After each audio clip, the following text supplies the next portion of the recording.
Good morning, welcome to Planet Mojo. Today we're going to be wiring and plumbing the south wall of the tiny house's kitchen.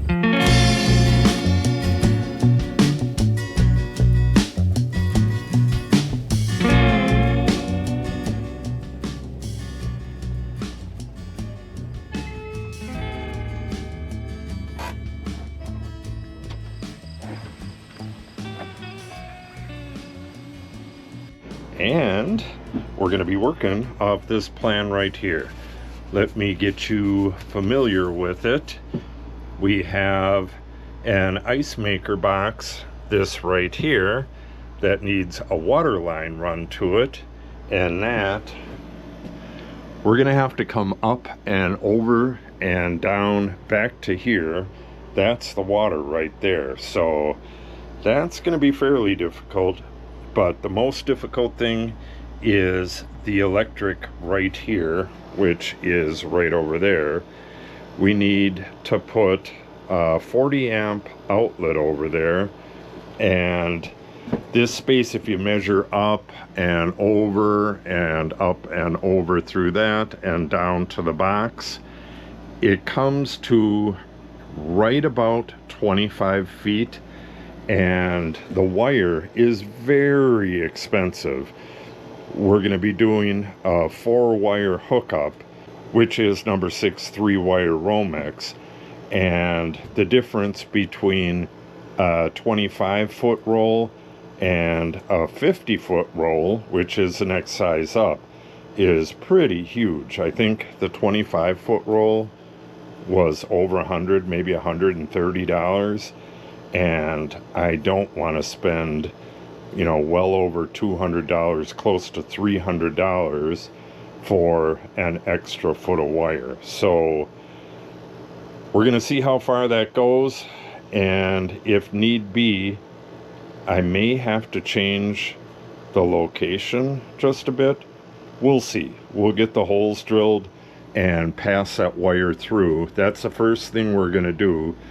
And then at the panel here, what I'm going to do is run that into the panel, put the breaker at the topmost position, and then get that as little as I can inside the box here, and then finalize that and then staple it, and then we'll see how far it goes. If that goes well, then the rest of it should be pretty easy. We have an outlet here. This is going to be inside of a cabinet. We have the exhaust right here, and that outlet is going to go here somewhere. There's going to be a microwave right here, and as I just mentioned, there's going to be a stove right there. So that one will be pretty easy. And I do believe, no, that's the outlet for the microwave, so the microwave and the vent, so that's going to have to be a 20 amp. These are both 20 amps as well. Yeah, these are all going to be 20 amps. So we have 2 counter ones, and we have one for the fridge there. And I had thought about putting one over on this wall when I was doing the wiring over here, but this little counter is so narrow. It's only 8 inches wide. I really don't want to put an outlet there and tempt somebody to put something on this that's going to be that close to the stove. In actual use, you're probably only going to put spices or something like that there while you're cooking, and there's never going to be anything permanently on that tiny little bit of counter there. Okay, so first thing to do, where is my wire? Oh, don't tell me. Thought I brought all, oh, there it is. And this is 8.3. Oh, actually, yeah, it is 8.3. That's correct, that's 40 amps. Okay, let's figure out the diameter of this and figure out what size holes we're going to be drilling and start getting some holes drilled. we need to drill holes through here, but then the wires can all go up and get attached right to that collar tie, and then come over here and then come down either in this bay or in this one over here. I'm sure we're going to use this one, and then they can go through this right here and then over and down. Okay, let's do this. Just went down a little bit of a rabbit hole. I looked at the openings up here, and they have 1/2 inch and 3/4 at the edge here. This is where I want to put it, but I was thinking I only have 1/2 inch clamps, but the 1/2 inch clamp will work just fine. Let me see, there we go. Plenty of room to spare. Otherwise, I would have had to run to the store or use this right here. I believe this is a 1 inch. And then I would have had to go, yeah, way over to here. Not too far away. That's not that bad, but I'd rather not. Yeah, so my other ones, yeah, that's gonna work out just fine. We only have, how many circuits was that? 1, 2, 3, 4. Oh, you know what? No, this doesn't require, I was thinking maybe this would require another lower voltage outlet, but it doesn't. Just that big 40 amp outlet, and it'll step that down and use it for the lights and stuff. So 1, 2, 3, 4. Oh, and I keep forgetting there's going to be one back here. This light right here is going to be on a pulley up on the ceiling and a pulley right on the wall right here. Then it's going to go down and have an angled plug that goes into a little outlet up here, and that will be a 15 amp circuit. So one 15 amp and 1, 2, 3, 4 20 amp circuits and one 40 amp circuit. So 6 circuits all together. Yeah, this may go in to a second day, but we'll see. Let's get this big old 40 amp taken care of, and then everything else, well, the water's not going to be easy, but it'll be a lot easier than this. Okay, I got a hole drilled right here. It's going to go up and over, and then I have one drilled at as much of an angle as I could. Kind of limited on space. Once you get the drill and the bit into a space, it gets pretty tight. Got a hole here, and then I had to run and get the 90-degree close quarters bit to enlarge that enough to get it through. Now I'm going to start running this loosely. I'm not going to staple it or anything anywhere, and just see how it bends, and you know, kind of get the lay of the land, and then we'll continue on. I got to figure out exactly which bay it's going to end up. I believe it's this one, but it could be this one, and I need to attach it to this side. It's possible that I may need to put another stud in here and get it all the way over as far as I can to this side. It all depends on how far this goes. All right, let's get this threaded in there.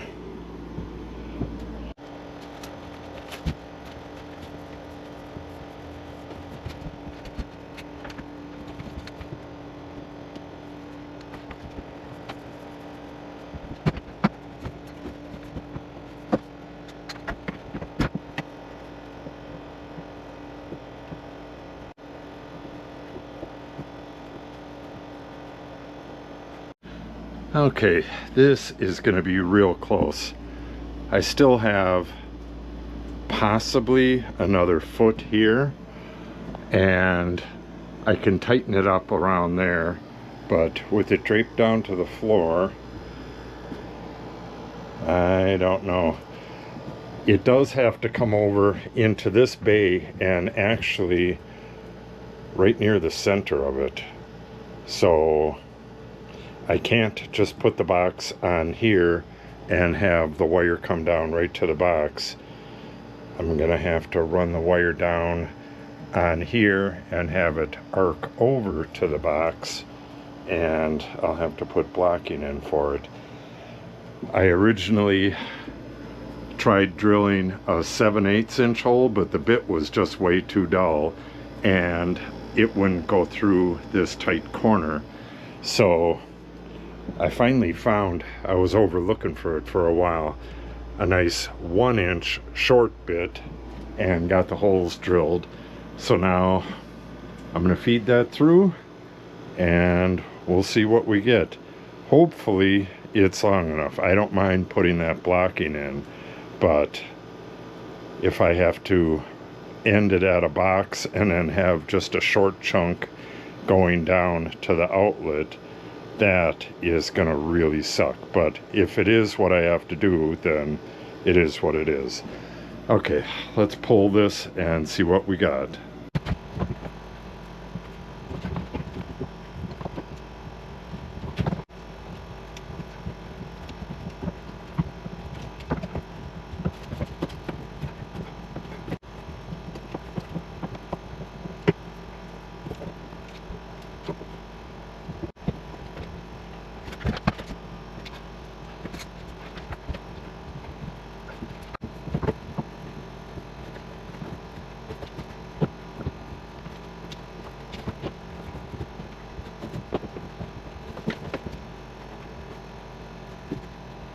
Looks like we could use a little more here, but that should make it over the top real easy. Can't get any more out of this, but it looks like it's long enough. So we're just gonna arc this over to this side here, and then it looks like it will go past the floor. Let me just check that out real quick.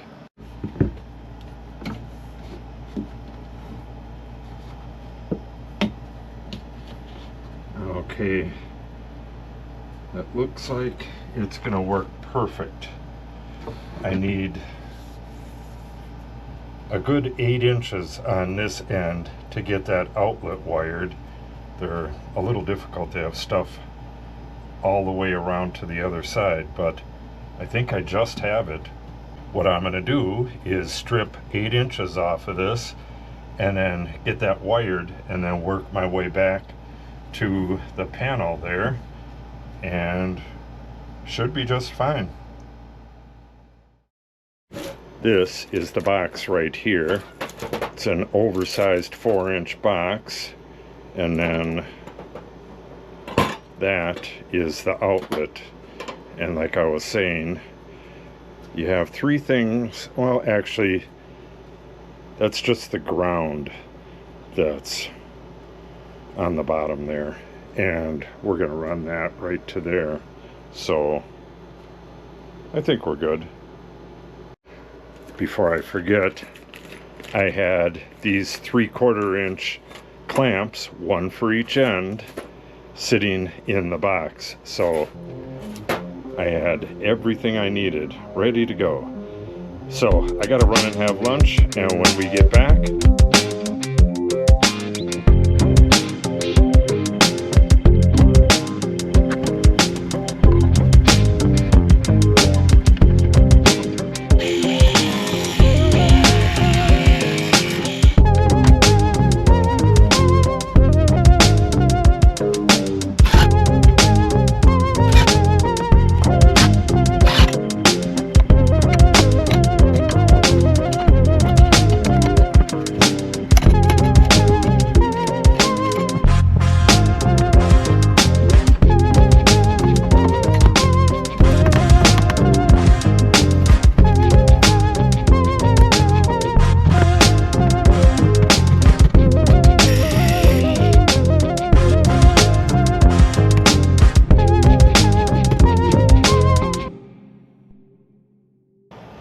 been a while since I put one of these in, and I forgot what a pain in the butt they can be. Because the wires are so stiff, you can't just jam it back in there. So these have to be roughly the right length. So I'll do all that when it's time to install this. I'll figure out how long they need to be, how long to curl around and get to the terminal, and get them bared and put that all in there at that time. But we got it in. Yeah, with room to spare. Yeah, I can get way down to here if I wanted to, but this is gonna go to right here, and I'm not exactly sure where the common bar is in here and the ground bar, so I should have enough room to make it to both of them. That is a big deal. Okay, now, like I said, the water line is the second most difficult, and we are at 25.5 from that far wall. Doesn't matter what the height is. Let me grab a tape. That will bring us to this side of this stud, and it's going to go at about 4 feet, so it's going to go right about here. So that line is going to go up, and it has to go through and then along here over. Oh, I don't want to bring it down in that thin opening right there. I would rather have it on this side, so yeah, that's where it'll be. Oh no, it won't, because of the windows. Interesting. Well, if I go through this way, doesn't really matter how long it is, but I'd rather take the shortest route possible. I just got to get that back into this area right here, but it's looking like, I don't know. This is the pecs for that, and I can just use regular old Romex staples, these staples here, to attach that to the wall. And up in here, yeah, I guess I can just push in the insulation. This is all going to be covered by membrane, which is a smart membrane. It'll allow vapor to go in during one time of the year and go back out at other times of the year. Really good stuff. I could just push that stuff in and get, I don't need many staples. This stuff is really nice and stiff. But wherever I go up and over, I don't want to have to come back again. So let me think about this. Maybe, oh yeah, see, this one goes down into the window, and otherwise I would have to go way over to here. I'll get that figured out. And it's looking like, yeah, I can just use a 5/8 inch hole for that. Big thing is the bend radius. I should actually put some fittings on this, you know, because I don't want big loops of this stuff in the wall. I'd rather have a nice tight 90 and then go up again. Let me think on this stuff. I may wait and put this in later. Yeah, I think that's what I'll do. I'll just run a couple more of the 12 gauge, or a couple of the 12 gauge. So we have two of those right here, two 20 amp circuits, and this is a 20 amp circuit. And where's, oh, we have a 15 amp circuit right here. So we got 1, 2, 3, 4, 5 circuits to run. Okay, let's get some holes drilled.